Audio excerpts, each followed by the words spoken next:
राधे राधे, हरे कृष्णा। आप सभी का हमारे YouTube चैनल धार्मिक कथा पर स्वागत है। आज ज्येष्ठ माह की निर्जला एकादशी है। यह एकादशी वर्ष की 24 एकादशियों में सबसे बड़ी एकादशी मानी जाती है। निर्जला यानी यह व्रत बिना जल ग्रहण किए और उपवास रखकर किया जाता है, इसलिए यह व्रत कठिन तप और साधना के समान महत्व रखता है। हिंदू पंचांग के अनुसार वृषभ और मिथुन संक्रांति के बीच शुक्ल पक्ष की एकादशी निर्जला एकादशी कहलाती है। इस व्रत को भीमसेन एकादशी या पांडव एकादशी के नाम से भी जाना जाता है। पौराणिक मान्यता है कि 5 पांडवों में एक भीमसेन ने इस व्रत का पालन किया था और वैकुंठ को गए थे, इसलिए इसका नाम भीमसेनी एकादशी भी पड़ा। तो आज की इस वीडियो में हम निर्जला एकादशी व्रत की कथा का श्रवण करेंगे।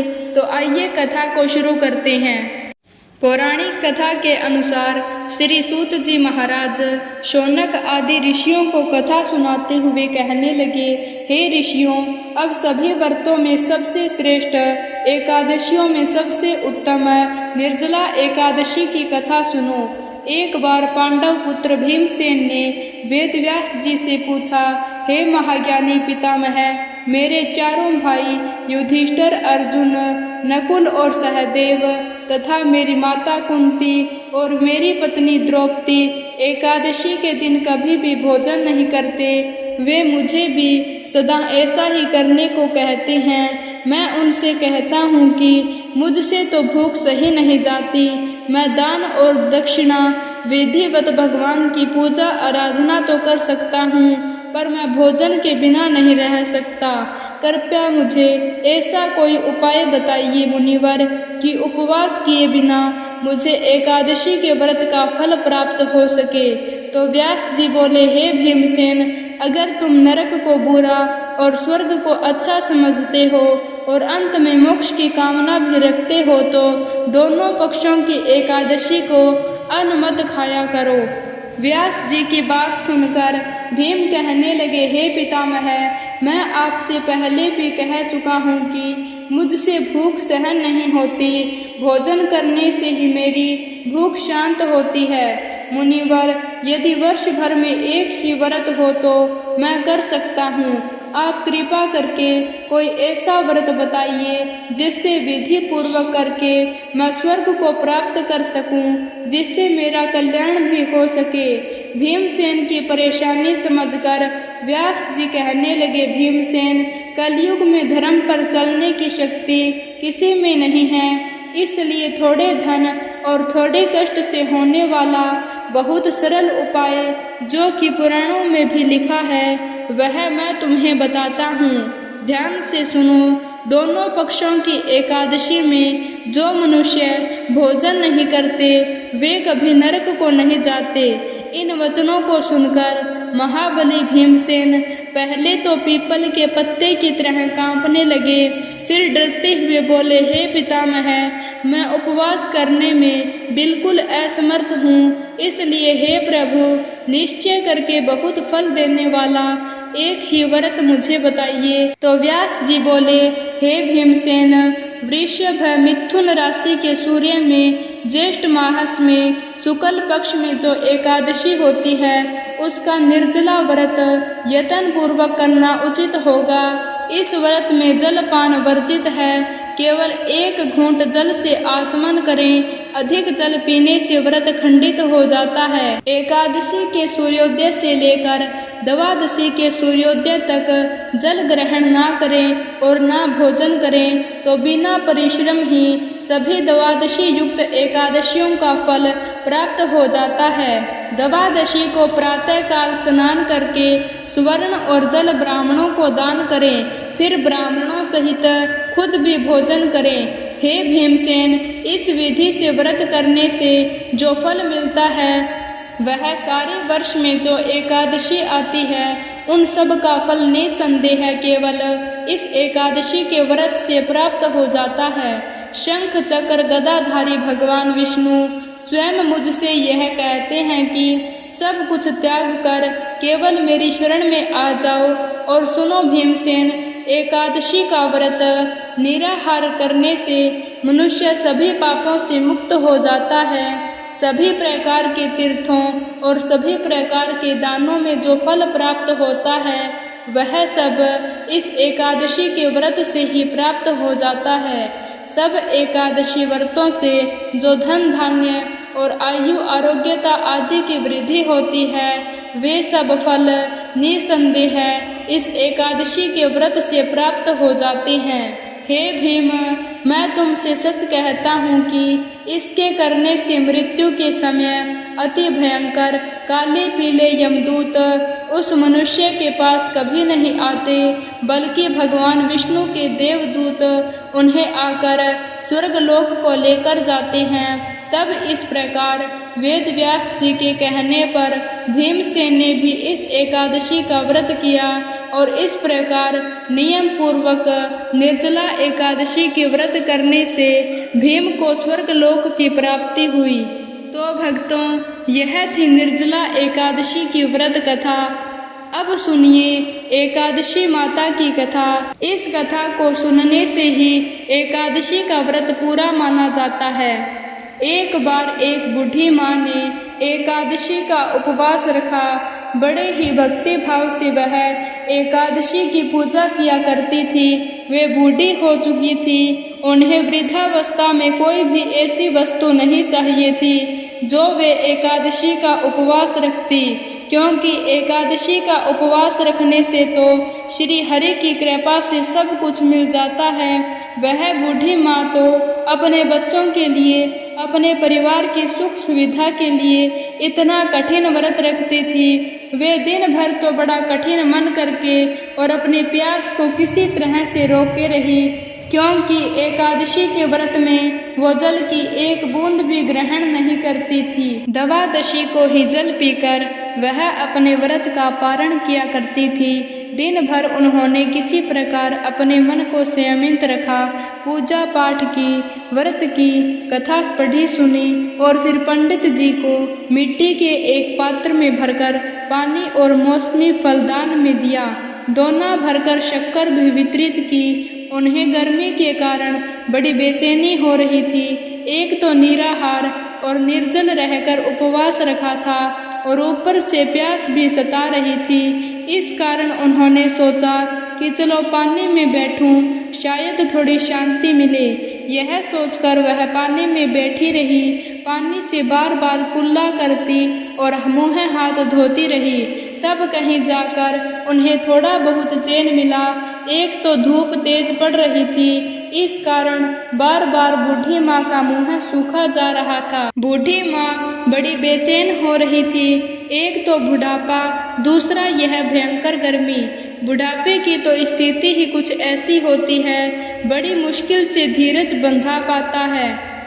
अब किसी प्रकार दिन कट पाया था। अब बूढ़ी माँ के सामने पहाड़ सी लंबी रात थी, जिसका कट पाना बड़ा ही मुश्किल दिखाई दे रहा था। चारपाई पर पड़ी हुई बूढ़ी माँ को किसी भी प्रकार की शांति नहीं मिल रही थी। बार बार प्यास के मारे गला सूख रहा था और वे इस प्रकार बेचैन होकर करवट बदलती जा रही थी। कई बार उठकर वे घर के बाहर जाती, फिर अंदर आ जाती। ना उन्हें घर के अंदर शांति मिल रही थी, ना बाहर। वे पड़ी पड़ी एकादशी माता को याद करती रही और मन में ध्यान करती रही कि हे माता, आप मेरी लाज रखिएगा, आप ही मुझे शक्ति दीजिएगा ताकि मैं भली भांति आपका व्रत कर सकूं और यह पहाड़ सी रात सुकून से बीत जाए। प्यास के कारण बूढ़ी माँ की बेचैनी तो बढ़ ही रही थी। उन्होंने धैर्य रखने का बहुत प्रयास किया, लेकिन आखिरकार उनकी सहनशीलता की सीमा टूट गई और वे घबराकर प्यास के मारे एकदम चिल्ला पड़ी, बचाओ बचाओ। बूढ़ी माँ का चिल्लाना सुनकर उनके परिवार के सभी सदस्य उनके आसपास इकट्ठा हो गए और बूढ़ी माँ की चारपाई के पास पहुँच गए। सब बोले, अम्मा जी क्या हुआ, आप क्यों चिल्ला रही हो? और जब आपसे व्रत नहीं रखा जाता तो इस बुढ़ापे में इतना कठिन व्रत क्यों कर रही हो? अम्मा जी, अगर शरीर में ताकत है तो भी भक्ति हो पाएगी। आप पानी पी लीजिए। बूढ़ी माँ अपने परिवारजनों से बोली, मेरे तो प्यास के मारे प्राण ही निकले जा रहे हैं। जरा जल्दी से मेरी छाती पर ठंडे पानी का घड़ा तो रख दो। नातियों ने दौड़कर दादी की छाती पर ठंडे पानी का बर्तन रख दिया। तब कहीं जाकर उन्हें थोड़ा बहुत सुकून मिला, और जब सुकून मिला तो थोड़ी देर के लिए उन्होंने अपनी आंखें बंद कर ली। इधर एकादशी माता सोचने लगी, यह है तो बूढ़ी माँ, लेकिन बड़े नियम से मेरा व्रत रखती है, चलकर इनकी परीक्षा लेनी चाहिए। ऐसा विचार कर एकादशी माता आधी रात को मुर्गा बनकर कुकड़ू कू करने लगी। मुर्गे की टेर सुनकर बूढ़ी माँ जल्दी से उठी और बाहर जाकर आसमान की ओर निहारा, लेकिन आसमान में तो कहीं भी उन्हें सुबह का तारा दिखाई ही नहीं दिया। अब वे सोचने लगी कि फिर यह मुर्गा भला क्यों और कैसे बोल गया। एक तो उन्हें प्यास लग रही थी, अब थोड़ा बहुत उनका मन भी बेचैन होने लगा। आखिरकार उन्होंने ये दृढ़ निश्चय किया कि अब तो मैं इस व्रत को पूरा करके ही छोड़ूंगी, फिर चाहे व्रत पूरा होने तक मेरे प्राण ही क्यों ना निकल जाएं। मन में ऐसा पक्का निश्चय कर वह वापस चारपाई पर आकर लेट गई। थोड़ी ही देर के बाद एकादशी माता ने उनकी फिर से परीक्षा लेनी चाहिए, तो वह एक छोटी सी कन्या का रूप धरकर गिलास में मीठा पानी लेकर उनके सिरहाने खड़ी हो गई और जोर से बोली, दादी जी, सवेरा हो गया है, आप हाथ मुँह धोकर शरबत पी लीजिए। पहले तो शरबत का भरा हुआ गिलास देखकर बूढ़ी माँ का मन ललचा गया, लेकिन अचानक उन्हें याद आया कि उनका तो एकादशी का उपवास है। फिर उन्होंने सोचा कि अभी तो मैं किसी भी तरह से यह शरबत नहीं पी सकती, और फिर वे वापस चुपचाप चारपाई पर लेट गई। जैसे ही उनकी आंख लगी तभी उन्हें एहसास हुआ कि मानो किसी ने उन्हें पानी से भरे हुए कुएं में पटक दिया हो। वे बहुत देर तक उस कुएं में हाथ पांव चलाती रही, लेकिन इस बीच उन्होंने अपने मुंह में पानी की एक बूंद भी नहीं जाने दी, क्योंकि उनका एकादशी का उपवास जो था, और वे पक्के निश्चय के साथ अपना व्रत पालन करती रही। थोड़ी ही देर में उन्हें ऐसा लगा मानो सामने आग जल रही हो। आग के कारण बड़ी भारी गर्मी लगने लगी। प्यास के मारे उनके प्राण निकलने लगे, लेकिन इतना सब होने के बाद भी बूढ़ी माँ ने पानी की एक बूंद भी नहीं पी। वे तो बस चारपाई पर बैठी बैठी एकादशी माता का ध्यान करती रही। अब सवेरा होने में बस कुछ ही समय था। यह जानकर वे बड़ी तसल्ली के साथ इधर उधर घूमने लगी। एकादशी माता अब तक यह बात अच्छी तरह से समझ गई थी कि इन बूढ़ी माँ को किसी भी प्रकार से अपने व्रत से नहीं टाला जा सकता। वे उनके सत्य व्रत को भले भांति समझ गई। अब सवेरा हो गया। बूढ़ी माँ ने स्नान किया, भगवान श्री हरि का पूजन किया, फिर एकादशी माता की कथा सुनी, ब्राह्मणों को दक्षिणा देकर भोजन कराया। तब कहीं जाकर उन्होंने जल ग्रहण किया। कन्याओं को भोजन कराने के बाद बूढ़ी माँ ने फिर स्वयं भोजन किया, और उस श्रेष्ठ व्रत के प्रभाव से बूढ़ी अम्मा की आयु में वृद्धि हो गई। उनकी आयु बढ़ गई। उनका घर परिवार हरा भरा हो गया। अब उनके घर में किसी भी चीज का कोई अभाव नहीं रहा। उनका घर हर प्रकार के सुख साधनों से भर गया। नाती नातिन से उनका घर भर गया, और वे उसी दिन से 12 महीने की एकादशी का व्रत करने लगी। एकादशी माता के व्रत के पुण्य के प्रभाव से इस संसार में हर प्रकार के सुख भोग कर वह बूढ़ी माँ अंत में भगवान श्री हरि के धाम को चली गई। जैसे एकादशी माता ने उन बूढ़ी माँ को और उनके परिवार को हरा भरा किया, वैसे ही हे एकादशी माता, कहानी कहने और सुनने वाले सभी की मनोकामनाएं पूर्ण करना।